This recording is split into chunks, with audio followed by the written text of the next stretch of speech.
এ ঘরই তোমার কেল্লা। খোদা না করুন কোনো বিপদ এলে নিজেই নিজের হিফাজত করতে পারবে, এ বিশ্বাস আমার আছে। ইনশাআল্লাহ এমন দুঃসময় আসবে না। তোমার জন্য সাইদের চেয়ে ভালো ওস্তাদ আর কে হতে পারে? স্বেচ্ছাসেবকদের সাথে তাকে তীর ছুঁড়তে দেখেছি। তরবারি চালনায়ও সে যথেষ্ট অভিজ্ঞ। বয়সের কারণে তার অবশ্য আরও 2 বছর লাগবে ফৌজে ভর্তি হতে। তোমাকে নিয়মিত কিছু সময় দেওয়ার জন্য ওকে বলবো। এদিকে ওমরের ট্রেনিংও শেষ। সে কাল বাড়ি এলে হপ্তা 3 থাকবে। তার কাছেও অনেক কিছু শিখতে পারবে তুমি। আব্বাজান, সাইদের সাথে সোয়ারি করতে ওমর আমাকে নিষেধ করে। একদিন উঠানে তীরের অনুশীলন করছিলাম, ও আমার ধনু ভেঙে দিয়েছিল।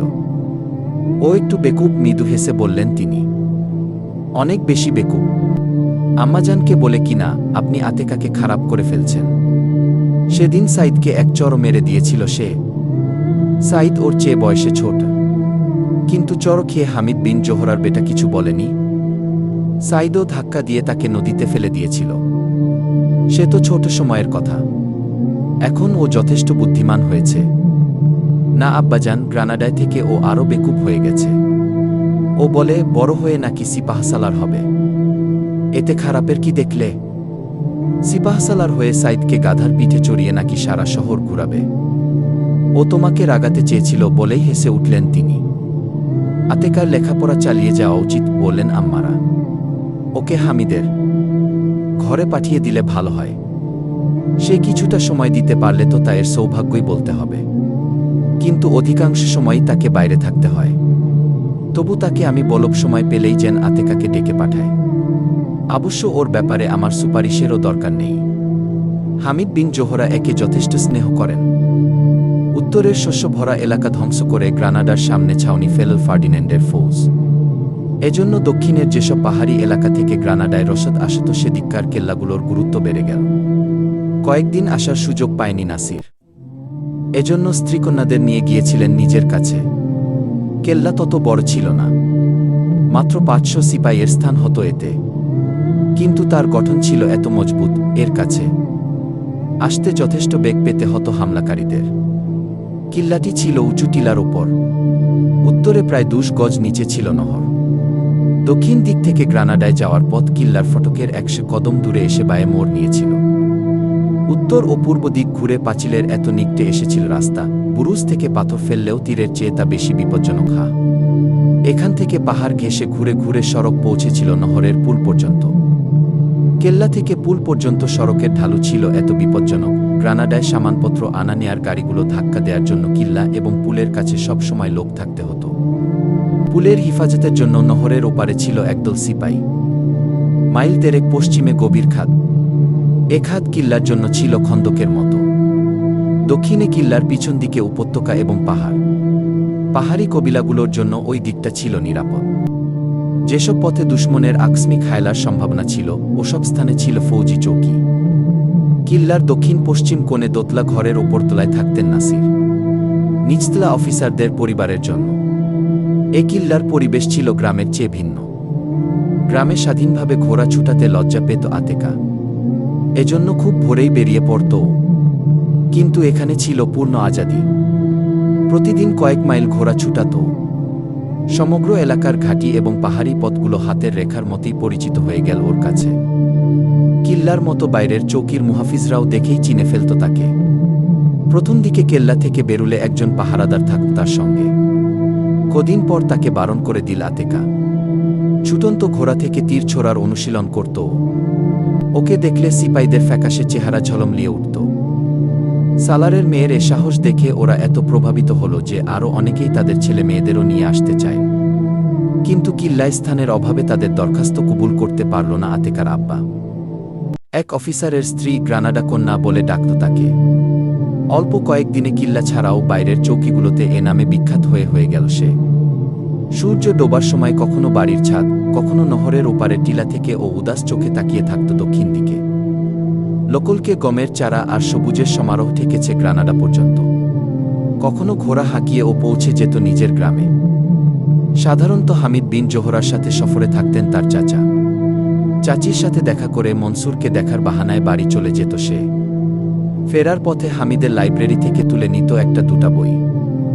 গ্রানাডাবাসীর জন্য যেসব স্বেচ্ছাসেবক রসদ সামান পৌঁছাত, সাইদ ছিল তাদের দলে। গ্রানাডা থেকে ফেরার পথে কখনো সখনো দেখা হতো দুজনার। গ্রানাডা অবরোধের পর কয়েকবার এ কিল্লা কবজা করার পায়তারা করে ব্যর্থ হল ফার্ডিন্যান্ড।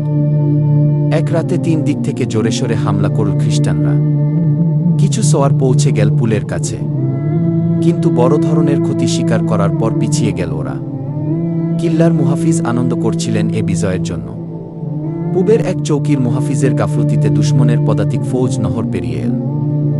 অনেকটা পথ ঘুরে ওরা পৌঁছে গেল কিল্লার কাছে। রশির সিঁড়ি দিয়ে কয়েকবার পাঁচিলে উঠতে চাইল ওরা, কিন্তু তীর বৃষ্টির জন্য সম্ভব হল না। কিছুক্ষণের মধ্যে আশপাশের বস্তির স্বেচ্ছাসেবকরা পৌঁছে গেল। পিছিয়ে যেতে বাধ্য হল দুশমন। নহর পেরুবার সময় হালাক হয়ে গেল 1/3। এই প্রথমবার লড়াইতে শরিক হওয়ার সুযোগ পেয়েছিল আতেকা। সূর্যোদয়ের আগ পর্যন্ত তার পিতাও জানতে পারেননি, অল্প ককদম দূরের যে ধনু থেকে বেরিয়ে যাওয়া প্রতিটি তীরের আঘাতে নিচ থেকে শোনা যাচ্ছিল বিকট চিৎকার, তা তার নিজেরই মেয়ের তীর। ও ছিল পুরুষের পোশাকে, চেহারা নেকাবে ঢাকা। এ সিপাইকে ধন্যবাদ দেওয়ার জন্য এগিয়ে গেলেন নাসির। হঠাৎ চোখে পড়ল শিরস্ত্রাণ থেকে বেরিয়ে থাকা এক গুচ্ছ চুল। তার দৃষ্টি ছুটে গেল সে কোমল হাতের দিকে, ফুল নিয়ে খেলা করার জন্য সৃষ্টি হয়েছিল যে হাত। কপাল কুঞ্চিত হয়ে এল তার। কিছু না বলে মুখ ফিরিয়ে নিলেন তিনি। ও কতক্ষণ বিমুয়ের মত দাঁড়িয়ে রইল। অনুচ্চ আওয়াজে বললক, আব্বাজান রাগ করেছেন? ফিরে তাকালেন তিনি, ঠোঁটে মৃদু হাসি, দুচোখ অশ্রুভেজা। জনাব, এ নওজোয়ান এনাম পাবার যোগ্য এক সিপাই এগিয়ে এসে বলল। তার কাছেই দাঁড়িয়েছিলাম আমি। আমার বিশ্বাস, অন্ধকার থাকার পরও তার কোনো তীরই বৃথা যায়নি। স্নেহ ভরে তার মাথায় হাত বুলাতে বুলাতে নাসির বললেন, এ নওজোয়ান আমার মেয়ে। গ্রানাডার আজাদির চেয়ে বড় কোনো এনামে ওর খায়েশ নেই। হারানো দিনের স্মৃতি এখন ওর অবলম্বন। এরপর এল এমন দুর্দিন, গ্রানাডা দুশমনের অবরোধে ক্রমেই সংকীর্ণ হয়ে আসছিল। তার দ্বিচেতা পিতার চেহারায় ভেসে উঠছিল ক্লান্তি আর পেরেশানির ছাপ। কিল্লার আশপাশের চৌকিতে দুশমনের প্রচণ্ড হামলা চলছিল। বাইরের জখমিদের নিয়ে আসা হতো কিল্লায়। কিল্লা থেকে নতুন মুহাফিজ পাঠানো হতো বাইরে। সিপাইদের ঘাটতি পূরণ করার জন্য আশপাশের গ্রাম থেকে স্বেচ্ছাসেবক ভর্তি করতে লাগলেন তার পিতা। এর সাথে সাহায্য চেয়ে পাঠালেন গ্রানাডা। 2 দিন পর 20 জন পদাতিক এবং 8 জন সোয়ার এল গ্রানাডা থেকে। ওদের সালারের নাম ওতবা। চোখ দুটো ধূসর, লাল দাড়ি। পিতার কাছে শুনেছে আতেকা, মালাকার লড়াইয়ে কয়েদ করে খ্রিস্টানরা তাকে সেবিলে নিয়ে গিয়েছিল। হপ্তা 2 আগে আরও 5 জন কয়েদিসহ পালিয়ে সে পৌঁছেছিল গ্রানাডা।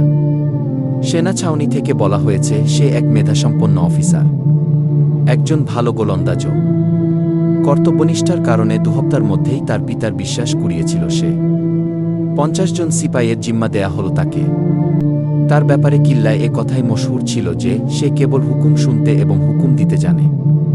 তার ঠোঁটে কেউ কোনোদিন হাসি দেখেনি। একদিন আতেকা ঘোড়া নিয়ে পূব দিকে বেরিয়ে গেল। দূরে ছোট্ট ঘাটির মোড়ে ও দেখল ওতবাকে। দ্রুতগামী ঘোড়ায় সওয়ার হয়ে আসছে সে। তাকে পথ দিয়ে রাস্তার একপাশে সরে এল আতেকা, কিন্তু নিকটে এসে অকস্মাৎ ঘোড়ার বাগ টেনে ধরল ওতবা।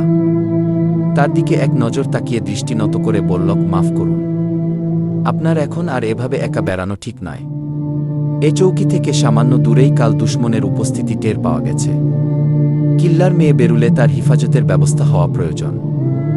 এতে কিছু মনে নেবেন না, আপনাদের জানানো আমার কর্তব্য।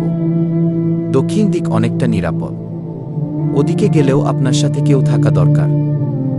আমার জন্য ভাববেন না, বেশি দূর যাবার ইচ্ছে আমার নেই। আমায় যে পরামর্শ দিলেন নিজেও তা পালন করবেন। আপনার কথা আমি বুঝতে পারিনি। আমি বলছি ফৌজের অফিসারদেরও নিজের নিরাপত্তার কথা খেয়াল রাখা উচিত। আমি এ ব্যাপারে গাফেল নই। এখনও 4 ব্যক্তি রয়েছে আমার সাথে। গর্তে আছে 2 জন তীরন্দাজ। টিলার উপর থেকে পথ পাহারা দিচ্ছে 2 জন। অন্যরা আশপাশে দুশমনদের খুঁজছে। আমি ধরা পড়লেও খ্রিস্টানদের কয়েদখানা আমার জন্য নতুন নয়। ওরা মেয়েদের সাথে কেমন ব্যবহার করে হয়তো আপনি জানেন না।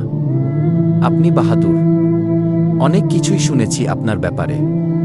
কিন্তু যদি কিছু মনে না করেন, আমার পরামর্শ হবে এ পরিস্থিতিতে কিল্লায় থাকাও আপনার জন্য ঠিক নয়। কিল্লার চেয়ে গ্রামই আপনার জন্য বেশি নিরাপদ।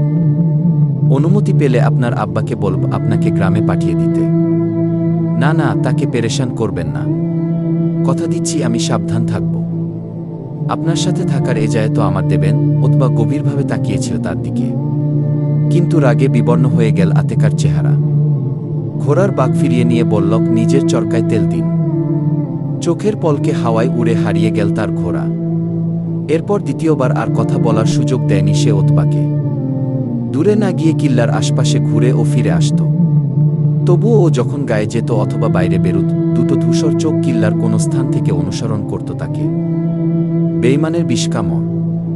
কল্পনার পাখায় ভর করে অতীতে যখন ফিরে যেত আতেকা, তার আশা আর স্বপ্নের দুনিয়া তখন ডুবে যেত গহীন অন্ধকারে। এক রাতে গভীর ঘুমে আচ্ছন্ন আতেকা। ভয়ঙ্কর শব্দে কেঁপে উঠল প্রাচীর ও অন্ধকার কক্ষ। বিমুয়ের মতো ও বিছানায় পড়ে রইল কিছুক্ষণ। ভেসে এল মানুষের ডাক চিৎকার। উঠে মাকে ডাকতে লাগল ও। সামনের কক্ষের খোলা দরজা দিয়ে ওর মায়ের ক্ষীণ আওয়াজ ভেসে এল, আমি এখানে। কি হয়েছে আম্মা? আব্বাজান কোথায়? জানি না। এইমাত্র তিনি নিচে গেলেন। সম্ভবত দুশমন হামলা করেছে। কিন্তু আমি একটা ভয়ঙ্কর শব্দ শুনেছি। মনে হয়েছিল ভূমিকম্প হচ্ছে। লাফ দিয়ে বিছানা থেকে নামল। পাশের কক্ষের চিটকিনি খুলে অস্ত্র খুঁজতে লাগল। অন্ধকারে হাতরে এগিয়ে গেলেন আম্মারা। তার হাত ধরে বললেন, বেটি তুমি কি করছো? তোমার আব্বাজানের হুকুম, ঘর থেকে বের হবে না। তিনি বাইরে থেকে সিঁড়ির দরজা বন্ধ করে গেছেন। আম্মা, আব্বার হুকুম আমি অমান্য করব না। তার ফিরে আসা পর্যন্ত আমি পোশাক পাল্টে নিই। কিছুই বললেন না আম্মারা। ধুকপুক করছিল তার দিল। পোশাক পাল্টে হাতিয়ার বাঁধছিল আতেকা। এক বুড়ো নৌকর মশাল হাতে 4 জন মহিলা আর 7 জন শিশু নিয়ে কক্ষে প্রবেশ করল। আব্বাজান কোথায়? প্রশ্ন করল ও। তিনি নিচে। আপনাদের হুকুম দিয়েছেন দরজা বন্ধ রাখতে। তীরধনু হাতে দরজার দিকে এগোল। কিন্তু বুড়ো সিপাই হাত বাড়িয়ে তার বাহু ধরে ফেলল। বেটি তুমি বাইরে যেতে পারবে না। পশ্চিমের দেয়াল ভেঙে ভেতরে প্রবেশ করার চেষ্টা করছে দুশমন। আমরা ওদের হটিয়ে দিয়েছি, পরিস্থিতি ভালো নয়। দুশমনের তোপ এখানে পৌঁছল কিভাবে? বারুদ দিয়ে ভেতরের দেয়াল উড়িয়ে দেয়া হয়েছে। পাঁচিলের নিচে সুরং করে বারুদ ঢুকানো হয়েছে। গর্ত খুঁড়েছে বাইরের দুশমন নয়, ভেতরের গাদ্দার। এ কি করে সম্ভব? পাহারাদাররা কি ঘুমিয়েছিল? বেটি, পাঁচিলের সাথের কামরাগুলোর একটা থেকে গর্ত খোঁড়া হয়েছে। গর্ত তত বড় নয়, কিন্তু সাথের কয়েকটা কামরা মাটির সাথে মিশে গেছে। আমি নিচে যাব না। পাঁচিলের উপর থেকে তো তীর চালাতে পারব। হাত ছাড়ানোর চেষ্টা করল ও, কিন্তু আম্মারা এসে জড়িয়ে ধরল তাকে। বেটি, খোদার দিকে চেয়ে এর কথা শোনো। পাঁচিলের গর্ত বন্ধ হয়ে গেলে তোমাকে বাইরে যেতে বাধা দেব না, বলল বুড়ো সিপাই। কিন্তু এ মুহূর্তে তোমার পিতার হুকুম অমান্য করা ঠিক হবে না। হতাশ হয়ে ও বলল, ঠিক আছে, আমি পাঁচিলের উপর যাব না। বাড়ির ছাদ তো নিরাপদ, কমপক্ষে ওখানে যেতে দিন। বেটি, ওদিকটায়ও দুশমন। তুমি কিন্তু আমাকে জিহাদে অংশ নিতে দিচ্ছ না। বলেই তিনি মশাল দেয়ালের আংটায় লাগিয়ে বেরিয়ে ছিটকিনি লাগিয়ে দিলেন বাইরে থেকে। একটু পর কিল্লার পশ্চিম দিকে কমে এল লোকজনের শোরগোল। ও মনকে প্রবোধ দিচ্ছিল এই বলে যে সম্ভবত ওয়া পিছিয়ে যাচ্ছে। কিন্তু এর সাথে কিল্লায় পূর্ব দিক থেকে ডাকচিৎকার শুরু হলে মন বসে গেল ওর। চিৎকারের সাথে ভেসে আসছিল তরবারির ঝনঝন শব্দ। কামরার নারী ও শিশুরা হতভম্বের মতো তাকাচ্ছিল পরস্পরের দিকে। হঠাৎ কি মনে হতেই দৌড়ে পেছনের কক্ষে চলে গেল আতেকা। কক্ষে ছিল ঘরের অতিরিক্ত আসবাবপত্র এবং কাঠের বড় দুটো সিন্দুক। সিন্দুকে দাঁড়িয়ে পেছন দিককার জানালা খুলে ঝুঁকে দেখতে লাগল বাইরে। দুশমনের চিহ্ন ছিল না ওখানে। বেটি, ওখানে কি করছো? কাছে এসে প্রশ্ন করলেন আম্মারা। কিছুই না আম্মাজান, বাইরে দেখছিলাম, কিন্তু এদিকে কেউ নেই। তাড়াতাড়ি জানালা বন্ধ করে মায়ের সাথে অন্য কামরায় ফিরে এলো। সিঁড়ির দিকে শোনা গেল লোকজনের শব্দ। কিছুক্ষণ পর ভেসে এল কারো পায়ের আওয়াজ। দম বন্ধ করে সামনের কামরার দিকে চাইতে লাগল ওরা। সিঁড়ির দরজার সাথে হলরুমের কবাট খুলে গেল। ভেসে এল তার পিতার কণ্ঠ, খোদার দিকে চেয়ে সময় নষ্ট করো না। কিছুক্ষণের মধ্যেই দুশমন এ ঘরে পৌঁছে যাবে। সিঁড়ির হিফাজত কর 2 জন। অন্যরা ছাদে গিয়ে দক্ষিণ পাঁচিলের মুহাফিজদের ডাকতে থাক। ওরা একটু হিম্মত দেখালে দুশমন অতিরিক্ত ক্ষতির ঝুঁকি না নিয়ে ভোর হওয়ার অপেক্ষা করবে। তোমরা ওদের বের করে সবগুলো দুয়ার বন্ধ করে দাও। 25 মশাল উঁচিয়ে সামনের কামরার দিকে চাইতে লাগল ওরা। ধীরে ধীরে হলরুম থেকে বেরিয়ে এলেন নাসির। আম্মারা কাপা হাতে ধরে রেখেছিলেন আতেকার হাত। স্বামীকে দেখে চিৎকার দিয়ে পড়ে গেলেন তিনি। হতভম্বের মতো পিতার রক্তাক্ত চেহারার দিকে তাকিয়ে রইল আতেকা। নাসির আম্মারাকে তুলে শুইয়ে দিলেন বিছানায়। নিজে ক্লান্ত দেহ নিয়ে চেয়ারে বসে পড়লেন। তার দৃষ্টি আটকে রইল আম্মারার উপর। তিনি বলছিলেন, আম্মারা, আমি বেঁচে আছি আম্মারা, আমি বিলকুল ঠিক। একজন মহিলা চিৎকার দিয়ে বলল, কি দেখছ তোমরা? তার খুন ঝরছে। এগিয়ে ও চাদর দিয়ে তার রক্ত মুছতে লাগল। বিমু ভাব কেটে উঠতেই পাশের কামরায় ছুটে গেল আতেকা। ফিরে এল প্রাথমিক চিকিৎসা বাক্স নিয়ে। এক মহিলার হাতে মশাল দিয়ে ও বাক্স খুলতে লাগল। বুড়ো নৌকর আব্দুল্লাহ প্রবেশ করল কামরায়। দরজা বন্ধ করতে করতে সে বলল, শিশুদের নিচের কক্ষে নিয়ে ওদের শান্ত রাখুন। খোদার দিকে চেয়ে ডাক্তার ডাকুন, এক মহিলা বলল। ওনার ক্ষত আশঙ্কাজনক, এখন কোনো ডাক্তার খুঁজে পাওয়া যাবে না। আতেকা, বেটি, তোমাকেই এ কাজ করতে হবে। কাপা হাতে পিতার মাথায় ব্যান্ডেজ করল। জামা ছিঁড়ে আরেকটা ক্ষত দেখিয়ে তিনি বললেন, বেটি জলদি করো, সঙ্গীরা আমার জন্য অপেক্ষা করছে। ব্যান্ডেজ বাঁধা শেষ হলে স্ত্রীর দিকে তাকিয়ে তিনি ডাকলেন, আম্মারা। চোখ খুলে স্বামীর দিকে অনিমেষ নয়নে তাকিয়ে রইলেন আম্মারা। ঠোঁট নড়ছিল তার, কিন্তু বাকরুদ্ধ। নাসির তার মাথায় হাত বুলিয়ে মুচকি হাসতে চাইলেন, কিন্তু দুচোখ ভরে এল অশ্রুতে। আম্মারা তার হাত তুলে ঠোঁটে ঠেকালেন। ফুলে ফুলে কান্নায় ভেঙে পড়ে বললেন, আপনার জখম? আমার জখম মামুলি, এতে তুমি ভয় পেলে? আব্বাজান, এখন কি হবে? পেরেশানির সাথে বল আতেকা। হাত বাড়িয়ে মেয়েকে কাছে টানলেন তিনি। মেঝে হাঁটু গেড়ে ও মাথা রাখল পিতার কোলে। অতি কষ্টে কান্না সংযত করছিল ও। পিতা তাকে বললেন, আতেকা, আমার বাহাদুর বেটি, হিম্মত নিয়ে এগিয়ে যেতে হবে তোমায়। বাইরের দুশমনের বিস্তাত আমরা ভেঙে দিতে পারি, কিন্তু ভেতরে লুকিয়ে থাকা গাদ্দারদের মোকাবিলা করতে পারি না। ওদের হটিয়ে দিয়েছিলাম আমরা। পাঁচিলের গর্ত লাশ দিয়ে ভরে দিয়েছিল আমার সঙ্গীরা, কিন্তু ফটক খুলে দিল গাদ্দাররা। এর ব্যাপারে সব সময় আমি সন্দেহ করতাম। আব্বাজান, লাল পশমওয়ালাকে কি আপনি সন্দেহ করেন? সন্দেহ নয়, আমরা নিশ্চিত সে দুশমনের চর। যে স্থানে পাঁচিল উড়িয়ে দেয়া হয়েছে তা তার সঙ্গীদের কামরা।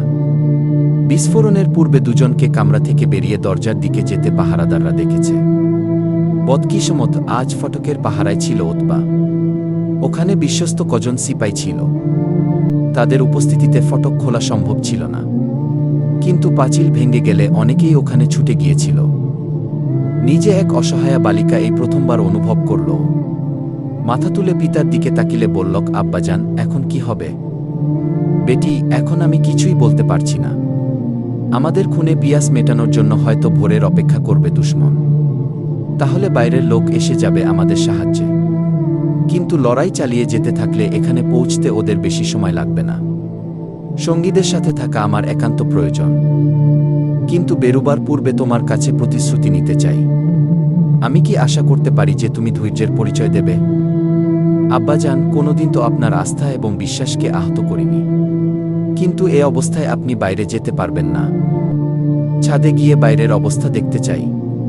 খোদা না করুন বাড়ি আক্রান্ত হলে এক্ষুনি ফিরে আসব, কিন্তু তুমি থাকবে তোমার মায়ের সাথে। তোমাদের জন্য পিছনের কামরাটাই নিরাপদ।